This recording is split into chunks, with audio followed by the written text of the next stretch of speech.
The market is crashing, Fubo is crashing, Lmnd is crashing. What happened? What did they say? What have been happening in the market with the Russia situation and more? Hello everyone, welcome back to the channel. Today I wanted to talk mainly about Fubo earnings, Fubotv earnings and Lmnd earnings, as they just reported minutes ago, and Lmnd stock is down 18%, while Fubo stock is down 2.36%. If you're new to my channel, welcome. Please consider subscribing and smashing that like button, since it really helps the channel out. But let's get started with all this craziness in the market.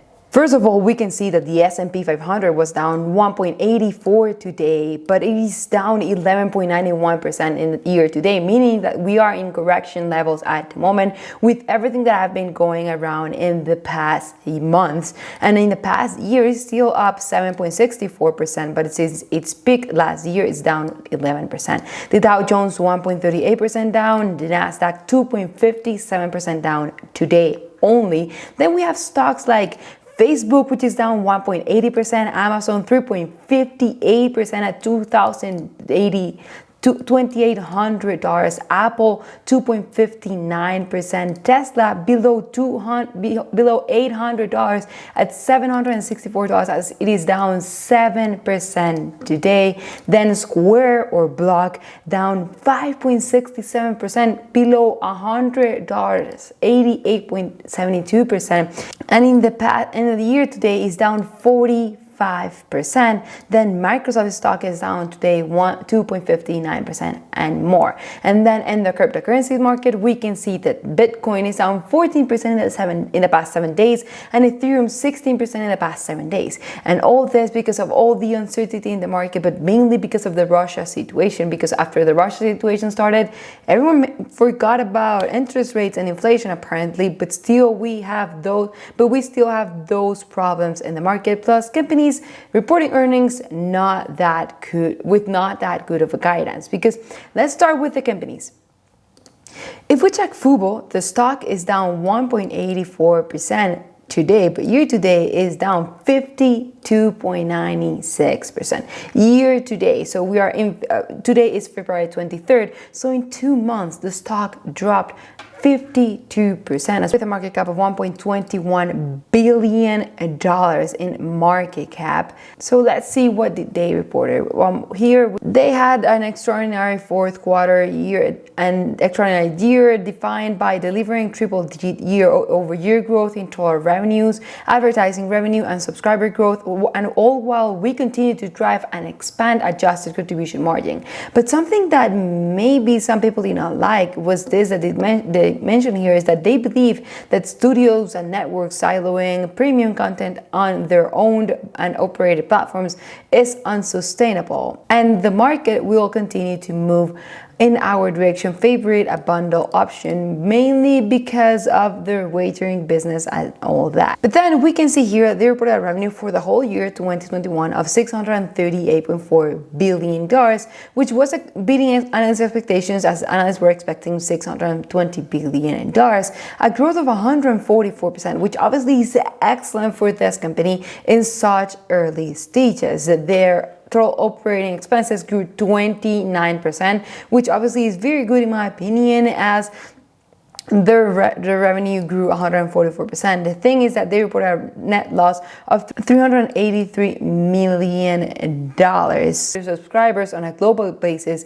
it was 1.3 million in 2021, which was a growth of 140%. And their content hours is up 115% in the past year, meaning that people are watching a lot of TV lately. Their subscribers grew, as I said, in 106%, excluding acquisitions, but their ARPU, or average revenue per user, increased 16% to $72.70, and their advertising average revenue per user 18% to $8. Now they reported revenue for the fourth quarter of $231 million, beating analyst expectations, as they were expecting $213 million, a growth of 119%. And their advertising revenue was $26.1 million, including $9.2 million of acquisition of Molotov, and excluding this impact, advertising revenue was 25.9, which still was a 95% growth year over year. Now for their quarterly revenue, it grew 120%, and their net loss was $112 million in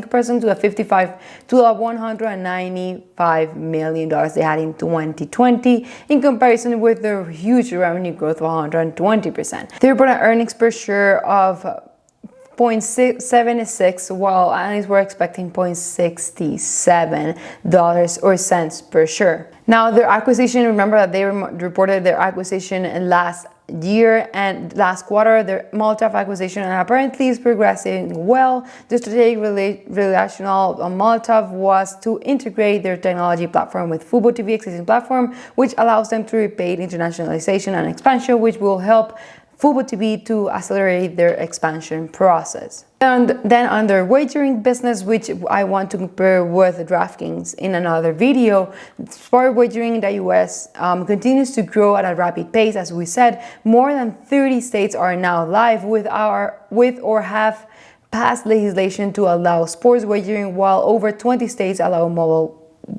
betting, and they now have market access deals in 10 states, which obviously is good to know. But we already said in last video, on DraftKings video, that this industry is maybe mainly as the MJ industry, in which they have to wait to continue expanding as their business or the wagering business is not legal federally, as not every state is letting this be legal yet. Now for their guidance, they are expecting a revenue of $1 billion for 2022, and for the first quarter they're expecting a revenue of $234 million.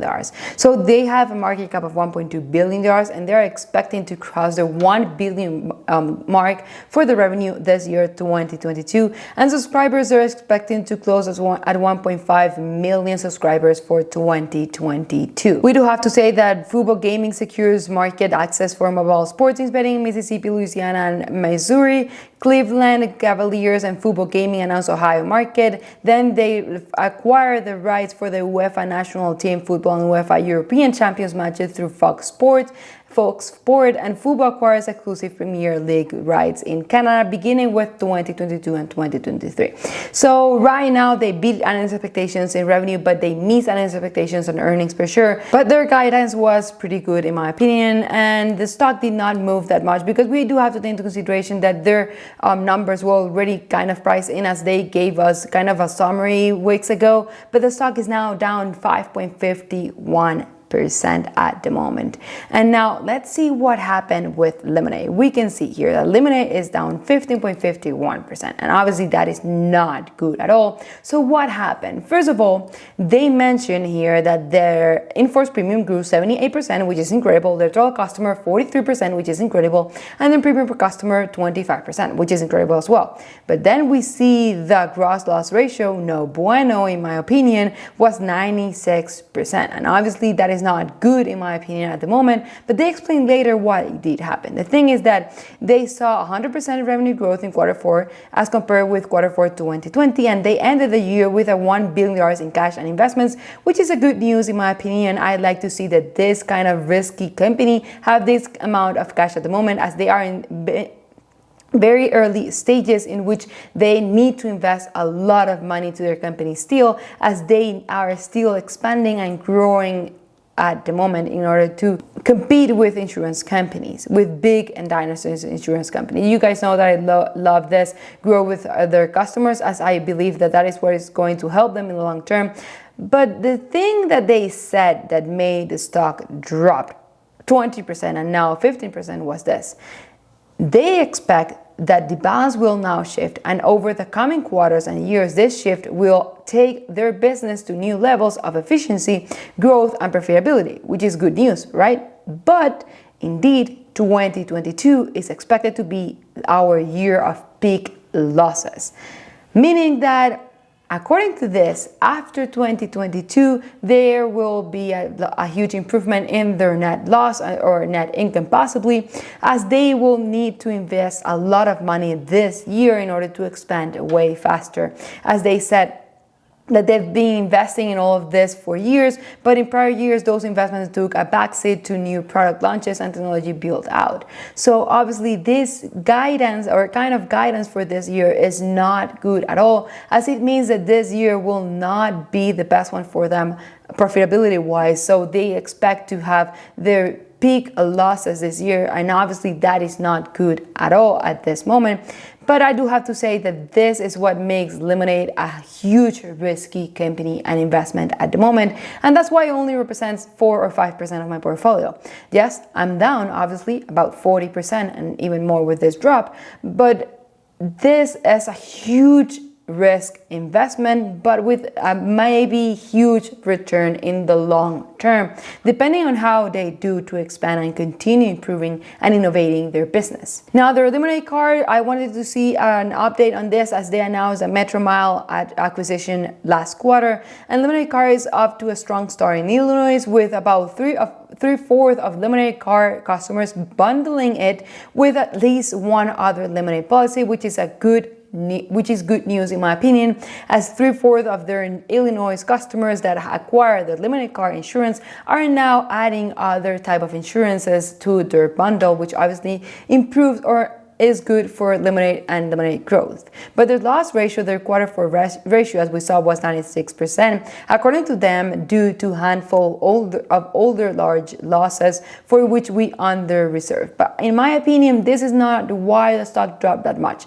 It might be affecting it, but in my opinion, it dropped that much because of what I said up here, because of their peak losses they are expecting this year. Now, for their operating expenses, as I said, sales and marketing primarily driven by an increase of investment, and advertising and employee-related expenses, technology and development will increase as well, and general administrative as well, and during this year. For their guidance on 2022, in-force premium, they're expecting to be 405 to 410 million for March through this first quarter of 2022, revenue of 41 to 43 million, which is nice, but please note that we expect the Metromile transaction will close in quarter 2, so they are not included that in their quarter 1 guidance, and that our total annual IFP will grow approximately 70% during 2022, and that's something to take into consideration. But they're expecting a revenue of $202 to $205 million for 2022, and adjusted EBITDA loss of $290 to $270 million. As we can see here, this is their loss ratio at the moment. It was decreasing in 2019, 2020. It went up massively in 2021, the first quarter, because of what happened in Texas and all that, and then it dropped, but now went up as well, as they just mentioned. But they are saying that they are expecting to continue working to improving their company to get to a loss ratio of about 75. So right now, obviously, this is not good news. Obviously, it is not good to know that they are expecting this year to be on their peak losses, as that is not good for our investments. But I'm investing in this in the long term, and this is not a huge position in my portfolio, even though I love this company, I like this company a lot and their innovation, but it represents about 4 or 5% of my portfolio and not more of that. I will add tomorrow if it continues dropping, but will not add that much, as I don't want this position to be that big on my portfolio. Let me know in the comment section below what you think about this earnings, and if you're investing in any of these two companies, Fubotv or Lmnd, and what you think these expectations are for this year. Thank you, and see you next time.